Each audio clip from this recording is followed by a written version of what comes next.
Internautas, nós vamos começar a contar a segunda decisão da história entre Joinville e Chapecoense. A primeira aconteceu em 1996. Estamos falando de 2 décadas. Primeira decisão não houve, porque o Joinville voltou para casa. E eu estava no estádio, estava antes também na madrugada acompanhando a volta para casa do Joinville Esporte Clube por conta de foguetório no entorno do Hotel Bertazzo. Por ordem e determinação do TJD de Santa Catarina, fomos para a final verdadeiramente acontecida em dezembro de 96 e a campeã foi a Associação Chapecoense de Futebol. Então, estamos aqui na Biblioteca Pública do Estado para uma pesquisa bacana para a gente relembrar 1996, ano em que a Chapecoense foi a campeã catarinense. 1996 entrou para a história do futebol catarinense por vários motivos. Foi a primeira decisão da história entre Joinville e Chapecoense. O JEC já era multicampeão em 96. A Chapecoense só havia sido campeã em 1977. 2 times, um jogo disputado em julho.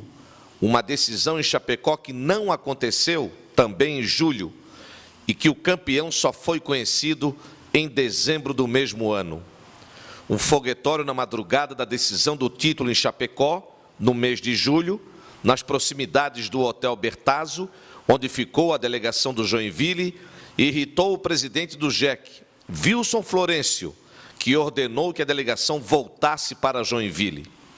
Ninguém dormiu naquela noite, só que essa história na íntegra eu contarei na próxima semana, porque eu estava em Chapecó. Muitas situações de 1996 eu lembro, até porque vivenciei os jogos tanto em Joinville como em Chapecó. Mas nós estamos falando de 2 décadas, são 20 anos, e aí a memória da gente falha um pouco.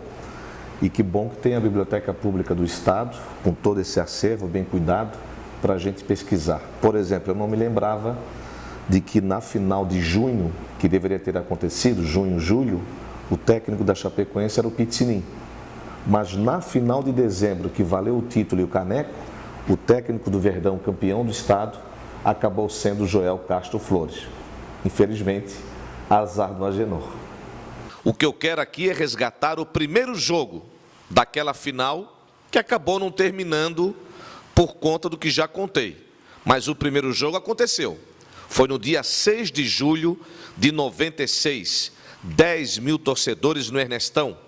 O Joinville venceu a Chapecoense por 2-0, gols de Gilmar Nas e Luiz Américo. As escalações, vamos relembrar, os jogadores fazem parte da história. O Joinville naquele jogo teve Silvio, Evandro, Jário Santos, que era lateral, virou zagueiro, Bandoc e Gilmar Nas. Veiga, Alcinei, muito bom jogador, e Benson. Aliás, esse trio de meio-campo do JEC era imbatível. Veiga, Alcinei e Benson. Luiz Américo na frente, Marcos Paulo, foi o artilheiro daquele ano com 11 gols, e Fabinho, o técnico Rafael Granite. A Chapecoense de Madruga, que jogou no Inter de Lages, goleiro, Cláudio, Lúcio, grande zagueiro, Oliveira e Itá, grande campeão, Remerson, Tite, que depois foi campeão brasileiro pelo Avaí em 98, João Carlos Maringá, outro cracaço de bola, e Índio, o segundo maior artilheiro da história do Verdão. Primeiro, Bruno Rangel. Jair e Marquito, que fez história no jogo de dezembro em que a Chapecoense foi campeã. O técnico foi Agenor Pizzinin. Esse jogo aconteceu e terminou, repito, o JEC jogaria por empate em Chapecó, ainda no mês de julho, dia 13, só que esse jogo não aconteceu. O JEC voltou para casa na madrugada, a Chapecoense entrou em campo e deu a volta olímpica. Só que mudou tudo nos tribunais e a decisão se arrastou por 6 meses, até que finalmente, em dezembro de 96, Chapecoense e Joinville voltariam a se encontrar na Arena Condá. Mas essa história eu conto nos próximos capítulos.